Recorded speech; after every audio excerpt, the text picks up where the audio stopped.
ఈరోజు మార్నింగ్ లెగ్గానే ఈ బట్టలు మడతెట్టే పని పట్టుకున్నానండి. ఎందుకంటే బట్టలు ఉతకడం ఎంత చిరాకుగా ఉంటదో, మడతెట్టడం కూడా అంతే చిరాకుగా ఉంటది. అందులో మా పుట్టోడి బట్టలు మరీను. ఇంకా మా ఆయన మార్నింగే డ్యూటీ ఎక్కేసారు. సో, తనకి మార్నింగ్ ఉప్మా ప్రిపేర్ చేశాననమాట. దాని తర్వాత చారు ఇవన్నీ పెట్టేసాను. రోజు చూపించినవి ఏం చూపిస్తానని చారు, ఉప్మా అవన్నీ చూపించలేదండి. బయటికెళ్ళేదుంటే మా వోడు కొంచెం లేట్‌గా లేవడంతో వాడికి రస్కులు తినిపించేస్తున్నాననమాట.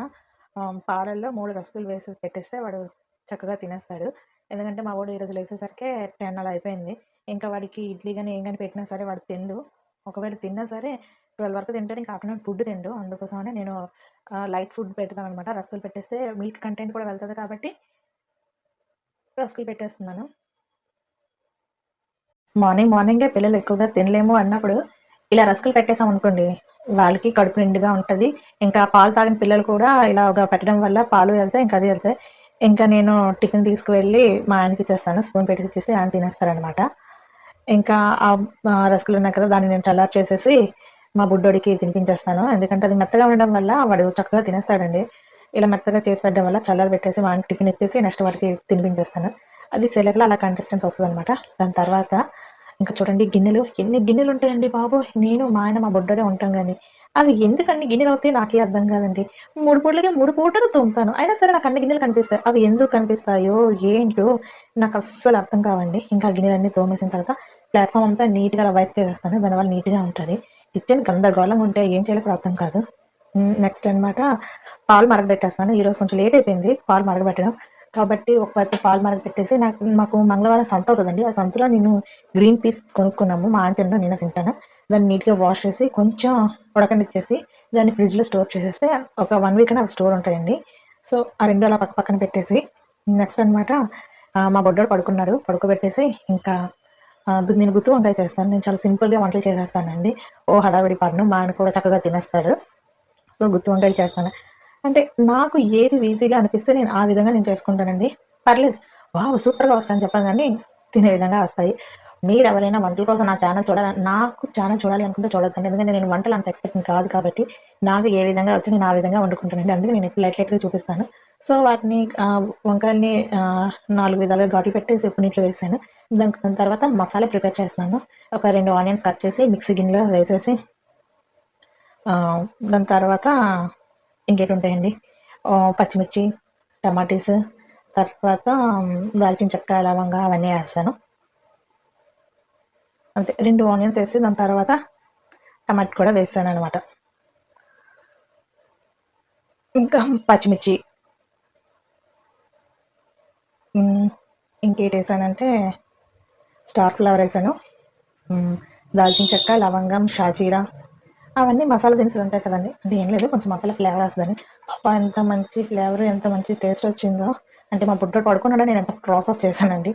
మసాలాలు వేయడం ఇవన్నీ చేయడం. సో, ఆ మసాలా వేసేసి ఇంకా, ఇంకా స్టవ్ మీద కడాయి పెట్టేసి ఆయిల్ వేసేసి వంకాయలని ఫస్ట్ నేను వేపేస్తాను. ఎందుకంటే అవి కొంచెం మగ్గుతాయి.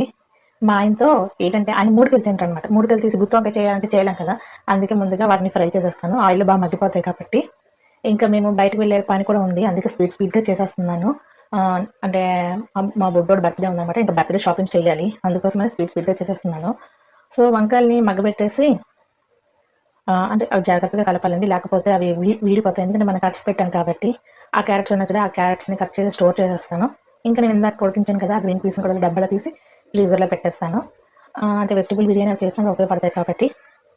ఇంకా మగ్గబెట్టిన వంకాయలను తీసేసి అందులోనే మనము మిక్సీ చేసుకున్నాం కదా! హ్మ్. ఆ పేస్ట్‌ని వేసేస్తామనమాట. వేసేసి బాగా కలిపేస్తాం. చెప్తున్నాను కదా! మనం అంత ఎక్స్‌పెక్ట్ కాదు. సో, అలా చేసేస్తాం అనమాట వంటని. నాకెంత వేరంగా అయిపోతే నేనంత వేరంగా చేసేస్తాను. గంటల తరబడి నేను స్టవ్ దగ్గర మాత్రం ఉండలేనండి. ఎందుకంటే మీకు తెలుసు కదా! నాకు చిన్న బాబున్నాడు. నాకు వాడితోటే టైం అయిపోద్ది. సో, ఇది బాగా మగ్గిన తర్వాత కొంచెం వాటరేసి కొంచెం మగ్గనిస్తున్నాను. అంతే మిక్సీలో కొంచెం వేసాను కదండీ! అది కొంచెం మగ్గుతుంది. దాంట్లోనే వాటరేసేసి కారం, ఇంకా జీలకర్ర పొడి, ఇంకా ధనియా పొడి, సాల్ట్ అన్నీ ఏసి ఇంకొంచెం మగ్గనిచ్చేస్తాననమాట. హ్మ్. అది కొంచెం బాగా మగ్గిన తర్వాత ఇంకా ఫ్రై చేసిన వంకాయలున్నాయి కదా! అవి ఏసేస్తాం. దీంట్లో ఫుల్‌గా కుక్ అయిపోతాయి ఆ వంకాయలు. వంకాయ కర్రీ చేస్తే మా ఆయన తినరండి. ఇలా చేస్తే మాత్రం గుత్తొక్క తినేస్తారు మా ఆయన. మా ఆయన వెజిటబుల్స్ చాలా తక్కువ తింటారండి. ఆ తక్కువలోనే చేయాలంటే చాలా కష్టం కదా! అందుకే ఎలాగో అలా వెళ్ళాలి కాబట్టి అలా చేస్తూ ఉంటాను. దాని తర్వాత వాటర్ వేసేసి నేను కొంచెం మగ్గనిచ్చేస్తాననమాట. సో చూడండి ఇలా దగ్గరికి వచ్చింది కదా, మెల్లిగా కలుపుకోవాలండి, లేకపోతే వంకాయలు అనేవి చెదిరిపోతాయి. మనం మళ్ళీ గరిటె పెట్టకూడదండి, స్పాచులా ఉంటే వంకాయలు విరగకుండా వస్తాయన్నమాట. సో ఇంకొంచెం వాటర్ వేసి ఇంకొంచెం సేపు, అంటే నాకు కొంచెం మగ్గనట్లు అనిపించలేదు, అందుకోసమని ఇంకొంచెం వాటర్ వేసి ఇంకొంచెం మగ్గనిచ్చేస్తానమాట. ఈ మొత్తం ప్రాసెస్ కొంచెం సిమ్లో పెట్టకూడదు, అలాగే మీడియంలో పెట్టకుండా మధ్యస్థంగా పెట్టి చేస్తే పర్ఫెక్ట్గా కుక్ అయిపోద్ది.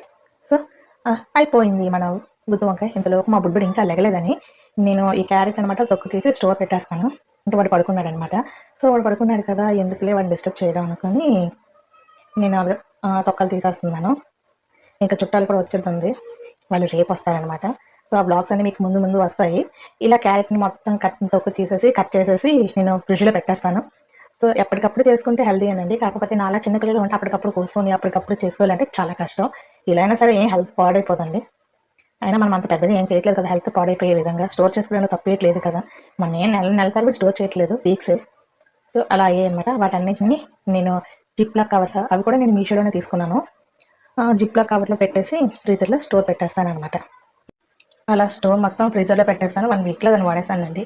నెక్స్ట్ నేను మా ఆయనకి అనమాట ఇంకా లంచ్ పెట్టేస్తున్నాను. ఆయన కొంచెం తొందరగా తినేస్తారు, అందుకోసమనే పెట్టేస్తున్నాను అనమాట. గుత్తి వంకాయ కర్రీ ఇంకా రైస్ పెట్టేశాను. ఆయన ఈ జ్యూస్ తోటి కలుపుకొని తింటారు. ఇలా చేస్తే చాలా అస్సలు అడగరండి, చక్కగా తినేస్తారు మా ఆయన. సో చక్కగా కలుపుకొని తినేస్తారనమాట. సో ఇదేనండి ఈరోజు బ్లాగ్. మీకు నచ్చితే లైక్, షేర్, సబ్స్క్రైబ్.